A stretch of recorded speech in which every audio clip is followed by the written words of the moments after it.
नमस्कार, news India देख रहे हैं आप। मैं हूं आपके साथ निशा तिवारी। बुलेटिन में बात करेंगे तमाम बड़ी खबरों की और इस वक्त की बड़ी खबर आपको बता दें, संसद के मानसून सत्र का 16वां दिन है। एसआईआर के मुद्दे पर विपक्ष का जोरदार प्रदर्शन जो है देखने को मिलेगा। विजय चौक से इलेक्शन कमेटी तक विपक्ष के द्वारा प्रदर्शन किया जाएगा। तो एसआईआर के मुद्दे पर विपक्ष जो है सरकार को घेरती नजर आएगी। तो मानसून सत्र का 16वां दिन है। वित्त मंत्री सीतारमण नया इनकम टैक्स बिल भी यहां पर पेश कर सकती है। तो वहीं विपक्ष जो है एसआईआर के मुद्दे पर घेरता हुआ नजर आएगा।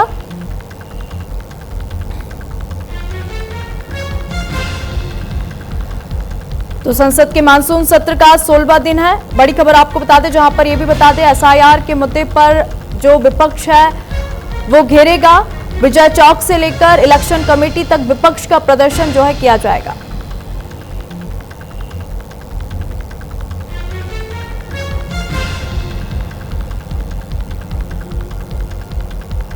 तो वही लोकसभा राज्यसभा में विपक्ष ने बिहार में एसआईआर के मुद्दे पर हंगामा किया था और आज भी जो है विपक्ष एसआईआर के मुद्दे पर प्रदर्शन करेगा।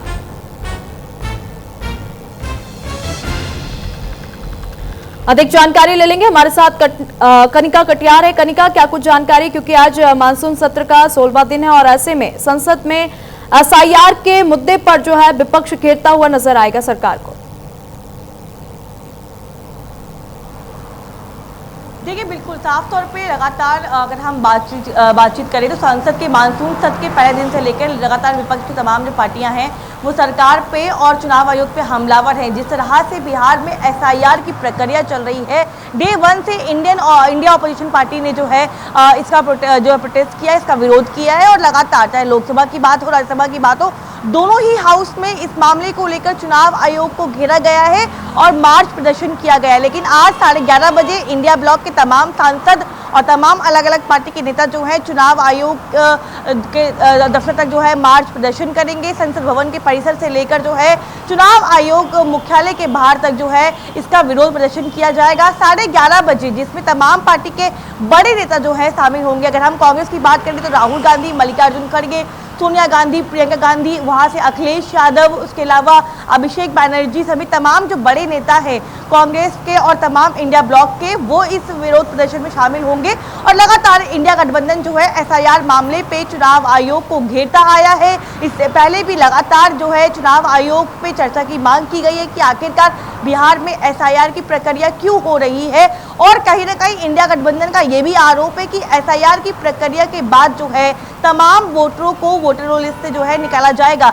जो 65 लाख वोटर लिस्ट से निकाले गए हैं उसको लेकर भी लगातार विपक्ष जो है वो हमलावर रहा है और इन तमाम आरोपों के साथ चुनाव आयोग को लगातार घेरने की कोशिश की जा रही है, जिसके मद्देनजर जो है आज चुनाव आयोग के दफ्तर के बाहर तक जो है इंडिया ब्लॉक का प्रदर्शन होगा, जिसमें तमाम पार्टी के बड़े सांसद, बड़े नेता जो हैं वो शामिल होंगे। 11:30 बजे सभी इंडिया ब्लॉक के सांसदों को और नेताओं को ये आदेश दिया गया है कि वो संसद परिसर के मकर द्वार पर मिले, वहां से फिर इंडिया ब्लॉक जो है अपना प्रदर्शन शुरू करेगा। हालांकि दिल्ली पुलिस की ओर से अगर हम जानकारी की बात करें तो दिल्ली पुलिस ने इस प्रोटेस्ट की परमिशन जो है वो इंडिया ब्लॉक को नहीं दी है। संसद परिसर के अंदर ही जब वो बाहर निकलेंगे तभी वहां पे उनको रोक लिया जाएगा। लेकिन कहीं ना कहीं एसआईआर मामले पे इंडिया गठबंधन जो है वो सरकार को भी घेर रहा है और चुनाव आयोग को भी घेरता हुआ नजर आ रहा है। बिल्कुल कनका, क्योंकि 21 जुलाई से मानसून सत्र शुरू हुआ था और 15 दिन बीत चुके हैं मानसून सत्र को। लेकिन अगर देखा जाए तो केवल 2 दिन ही मानसून सत्र में पहलगाम आतंकी हमले को लेकर और उसके बाद ऑपरेशन सिंदूर को लेकर चर्चा हुई और ऐसे में लगातार एसआईआर का जो मुद्दा है गर्माता जा रहा है और विपक्ष जो है लगातार सरकार को निशाने में लेता हुआ नजर आ रहा है। देखिए, बिल्कुल साफ तौर पे एसआईआर मामले को लेकर और खास तौर पे अब एसआईआर से आगे मामला बढ़ चुका है क्योंकि वोटर लिस्ट का मामला सामने आ चुका है। जिस तरह से राहुल गांधी ने पिछले 2 दिन पहले जो है प्रेस कॉन्फ्रेंस की, तमाम तरह की प्रेजेंटेशन जो शो करी, चाहे वो हरियाणा की वोटर लिस्ट की बात हो, चाहे वो बेंगलुरु की वोटर लिस्ट की बात हो, चाहे वो महाराष्ट्र में वोट बढ़ने की बात हो, इन तमाम आरोपों को कांग्रेस पार्टी और राहुल गांधी ने चुनाव आयोग पे लगाया। तो कहीं ना कहीं इंडिया गठबंधन जो है इस मामले में एकजुट है और सबसे इंटरेस्टिंग बात यह है कि एसआईआर मामले पे टीएमसी और आम आदमी पार्टी भी इंडिया गठबंधन के साथ है, क्योंकि कहीं ना कहीं वो भी जानती है कि ये मुद्दा जो है बहुत बड़ा मुद्दा है।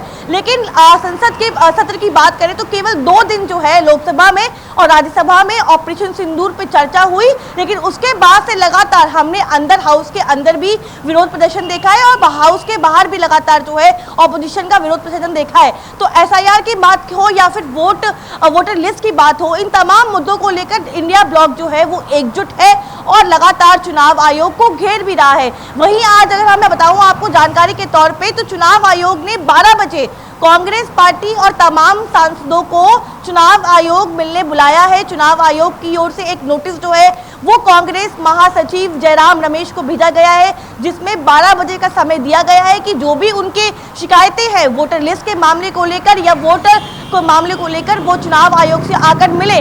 तो कहीं ना कहीं चुनाव आयोग लगातार इस पूरे मामले पे क्लैरिफाई कर रहा है, अपने आप को जस्टिफिकेशन दे रहा है, लेकिन इंडिया गठबंधन एसआईआर मामले से लेकर वोटर लिस्ट के मामले तक चुनाव आयोग पे हमलावर है और सरकार को भी घेरता हुआ नजर आ रहा है। साफ तौर पे कांग्रेस पार्टी और इंडिया ब्लॉक का कहना है कि चुनाव आयोग जो सब कुछ कर रहा है ये सरकार के कहने पे कर रहा है और कहीं ना कहीं बिहार में आगामी दिनों में चुनाव है, तो इंडिया ब्लॉक को लगता है कि ये बहुत बड़ा मुद्दा है जिसको वो उठाकर जनता के बीच में जा सकता है। और बल्कि 17 तारीख से अगर बात करें तो राहुल गांधी की यात्रा जो है वो भी बिहार में शुरू हो रही है, जिसमें एसआईआर सबसे बड़ा मुद्दा जो है, प्रमुख मुद्दा जो है वो इस यात्रा में रहने वाला है। तो कहीं ना कहीं एसआईआर मामले में लेकर दिल्ली के चाहे सड़कों की बात हो, संसद परिसर की बात हो या फिर चुनावी राज्यों की बात हो, लगातार वहां पर इंडिया ब्लॉक हमलावर है और चुनाव आयोग से जवाब मांग रहा है और एसआईआर प्रक्रिया पे विरोध प्रदर्शन करता हुआ नजर आ रहा है। ठीक है कनिका, बहुत बहुत धन्यवाद तमाम जानकारी देने के लिए।